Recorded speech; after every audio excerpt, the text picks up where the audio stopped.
মুআয ইবনে জাবাল রাদিয়াল্লাহু তাআলা আনহুকে উনি মদিনার পাশেই একটা এলাকার ইমাম হিসেবে অ্যাসাইন করেছিলেন। তো ওই এলাকার লোকজন ছিল শ্রমজীবী, ওট দিয়ে তারা পানি নিয়ে খেজুর বাগানে পানি সিঞ্চন করত। সারাদিন পরিশ্রম করে ওনারা সালাতে অংশগ্রহণ করত। তো একবার উনি মাগরিবের সালাতে সূরাতুল বাকারা তেলাওয়াত শুরু করলেন। কোরআনের সবচাইতে ছোট সূরা নাকি সবচাইতে বড় সূরা, 286 আয়াত বিশিষ্ট সূরা। তো ওনারা ছিলেন ক্লান্ত, শ্রান্ত, পরিশ্রান্ত। কেউ কেউ বিরক্ত হয়ে, ক্লান্ত হয়ে নামাজ ছেড়ে দিয়ে একা একা নামাজ পড়ে ফেললেন। পরে আল্লাহর হাবিব সাল্লাল্লাহু আলাইহি ওয়াসাল্লামের কাছে যে তারা অভিযোগ করলেন যে, ইয়া রাসূলুল্লাহ, আপনি যে ইমাম পাঠিয়েছেন উনি তো এমন কাজ করেছে, সূরা বাকারা উনি ধরেছে মাগরিবের সালাতে। রাসূলুল্লাহ সাল্লাল্লাহু আলাইহি ওয়াসাল্লাম খুবই ক্ষিপ্ত হলেন, রাগান্বিত হলেন এবং মুআয ইবনে জাবাল রাদিয়াল্লাহু তাআলা আনহুকে ডেকে পাঠালেন। ডেকে তিনি বললেন, আফাত্তানুন আনতা ইয়া মুআয। লিটারালি ফাত্তান শব্দটা ব্যবহার করেছেন যে, মুআয তুমি কি সমাজে ফিতনা ছড়াচ্ছ? তোমাকে পাঠালাম ইমাম হিসেবে, সেখানে তালিম দিবে, তারবিয়া দিবে, ঐক্য ধরে রাখবে, তুমি কি ফিতনা ছড়াচ্ছ সমাজে? তুমি কি ওয়াদ-দুহা ওয়াল-লাইলি ইযা সাজা এরকম সূরাগুলো পারো না? সাব্বিহ ইসমা রাব্বিকাল আ'লা এগুলো তোমার মুখস্থ নাই? ওয়াশ-শামসি ওয়া-দুহাহা এগুলো তোমার জানা নেই? তুমি এত লম্বা সূরা কেন ধরলে মাগরিবের সালাতে? তো তখন তিনি বললেন, যখন তুমি সালাতে ইমামতি করবে ফরজ সালাতে, তখন ছোট ছোট সূরা পড়বে, কেননা তোমার পেছনে অসুস্থ থাকতে পারে, তারপর বয়স্ক কোনো লোক থাকতে পারে, অথবা মুসাফির মসজিদের পাশ দিয়ে সফর করতেছিল, ভাবলো জামাত চলতেছে, জামাতটা ধরি, ঢুকেই যদি দেখে যে আপনি সূরা বাকারা তেলাওয়াত করতেছেন, তো তার জন্য তো কঠিন হয়ে যাবে কোপ আপ করা, কন্টিনিউ করা। তো এই জন্য ছোটো ছোটো সূরাগুলো আল্লাহর হাবিব সাল্লাল্লাহু আলাইহি ওয়াসাল্লাম পড়তে আমাদেরকে উৎসাহিত করেছেন ফরজ সালাতের, যখন আমরা ইমামতি করব। তো এইরকম একটি সূরা হচ্ছে সূরাতুজ জিলজাল, এটা আমাদের প্রায় সকলেরই মুখস্থ। তো আমরা আসুন প্রথমে আমরা সরল বঙ্গানুবাদ শুনি এই সূরাটার, তারপর এই সূরা থেকে কিছু রিফ্লেকশন আমরা শেয়ার করার চেষ্টা করব ইনশাআল্লাহ বিইذنিল্লাহ।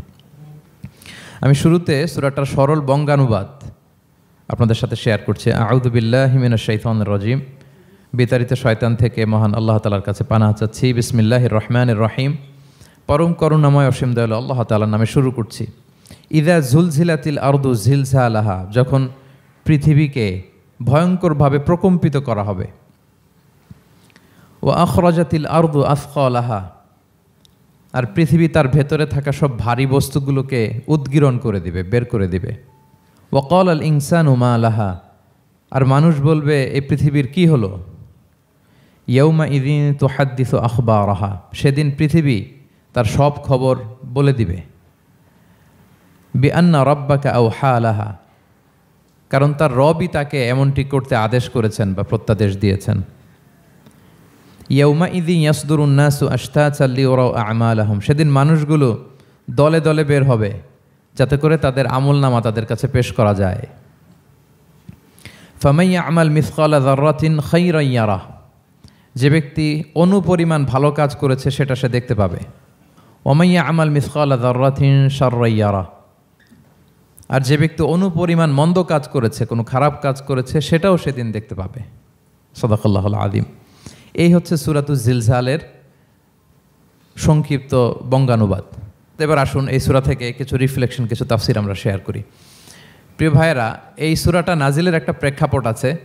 সাহাবাদের মধ্যে একটা ধারণা জন্মেছিল যে আমরা যদি খুব ছোট ছোট ভালো কাজ করি এইটা বোধহয় সওয়াব হবে না, বা মিজানের পাল্লা এটা তেমন একটা রেকগনাইজ করা হবে না। অথবা অনেক সাহাবাদের মধ্যে এরকম ধারণা ছিল যে আমরা খুব সামান্য সামান্য ছোট খারাপ কাজ করলে এটার হয়তো এরকম পাপ হবে না বা শাস্তি হবে না। তো ওনাদের মনে যখন এরকম একটা ধারণা তৈরি হলো, তখন আল্লাহ তাআলা এই সূরাটা নাজিল করেছেন। বিশেষ করে এই সূরার শেষের 2 আয়াত, যেখানে আল্লাহ তাআলা বলছেন ফামান ইয়া'মাল মিসকালা যাররাতিন খায়রান ইয়ারা, যে না, তোমরা ছোট্ট ভালো করলে সেটাও দেখতে পাবা সেদিন তোমাদের আমলনামাতে। ওয়া মান ইয়া'মাল মিসকালা যাররাতিন শাররান ইয়ারা, এবং ছোট্ট খারাপ কাজ করলে সেটাও তোমরা তোমাদের আমলনামায় দেখতে পাবে। তো সাহাবাদের এই চিন্তা, এই ধারণাটাকে ভুল প্রমাণ করবার জন্য, তারা যে ভুল ধারণা করছেন এটা বোঝাবার জন্য, জানাবার জন্যই আল্লাহ তাআলা বেসিকলি সূরাতুজ জিলজাল তিনি নাজিল করেন। এই সূরাটি কোরআনের ধারাক্রম অনুসারে 99তম সূরা। কোরআনের যে ধারাক্রম, সূরা ফাতিহা দিয়ে শুরু, তারপরে বাকারা, তারপর আলে ইমরান, সেই ধারাবাহিকতায় এটা কত নম্বর সূরা? 99 নম্বর সূরা। এবং সূরাটি মাদানী সূরা। কি সূরা? আমরা জানি কোরআনের সূরাগুলো দুই ভাগে বিভক্ত, কোনোটা মক্কায় কোনোটা মদিনায় নাজিল হয়েছে। যেটা মক্কায় নাজিল হয়েছে সেটা মাক্কি, যেটা মদিনায় নাজিল হয়েছে সেটা মাদানী। তো জিলজাল হচ্ছে মাদানী সূরা। এই সূরার আয়াত সংখ্যা হচ্ছে ৮। আয়াত সংখ্যা কত? ৮। আল্লাহর হাবিব সাল্লাল্লাহু আলাইহি ওয়াসাল্লাম সূরাটাকে একটা কম্প্রিহেন্সিভ সূরা বলেছেন, জামে মানে সূরা, খুবই কম্প্রিহেন্সিভ। কম্প্রিহেন্সিভ মানে হচ্ছে ভেরি প্রিসাইজ ইন ওয়ার্ডিং, শব্দ কম, কথা কম, কিন্তু এটার আবেদন, এটার এক্সপ্লেনেশন অনেক বেশি, এরকম একটি সূরা। ছোট্ট অল্প কয়েকটি আয়াত দিয়ে সূরাটা আল্লাহ তাআলা নাজিল করেছেন, কিন্তু এটার আবেদন অনেক বেশি। এক বয়স্ক সাহাবী এসে আল্লাহর হাবিব সাল্লাল্লাহু আলাইহি ওয়াসাল্লামকে বলল, ইয়া রাসূলুল্লাহ, আপনি আমাকে কোরআনের একটা সূরা শিক্ষা দেন, কোন সূরা পড়ব?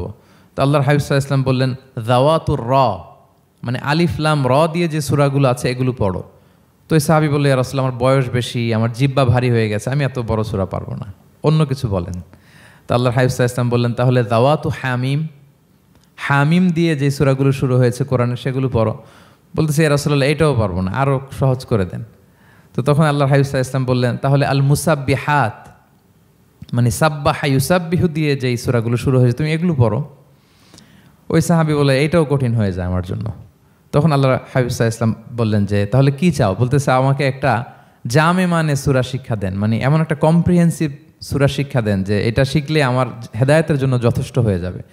তখন আল্লাহর হাবিব সাল্লাল্লাহু আলাইহি ওয়াসাল্লাম বললেন, তাহলে তুমি পড়ো ইদা জুলজিলাতিল আরদু জিলজালাহা ওয়া আখরাজাতিল আরদু আথকালাহা ওয়া ক্বালাল ইনসানু মা লাহা। তুমি সূরাতুল জিলজাল তেলাওয়াত করো। তখন থেকেই সাহাবী এই সূরাতুল জিলজাল তেলাওয়াত আরম্ভ করলেন। উনি বললেন যে, আমি আর বেশি কিছু পড়ব, শুধু এটাই পড়ব।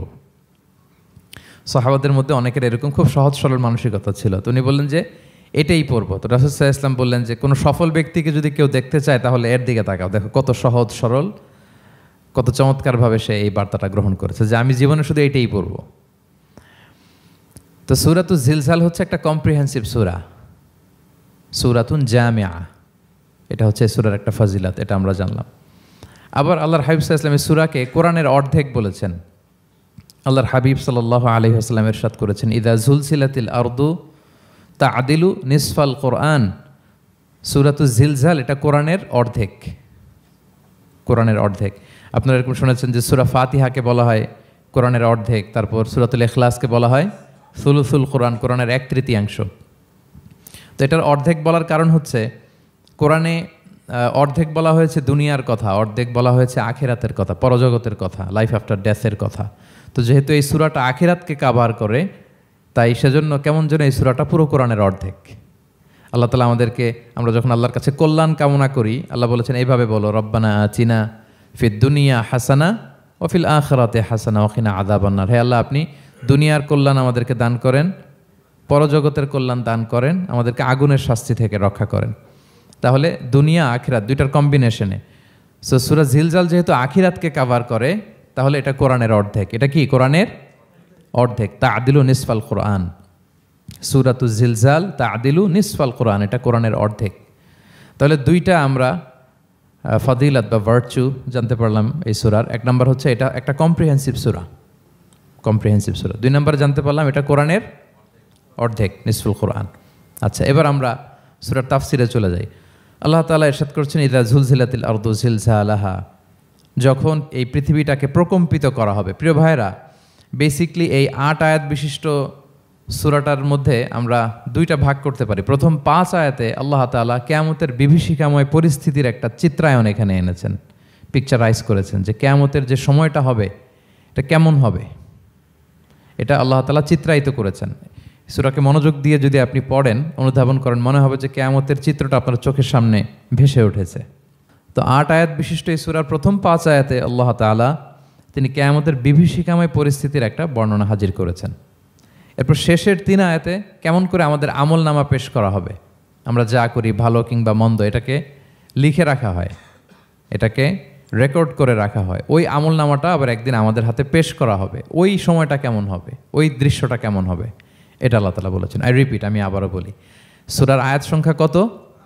8।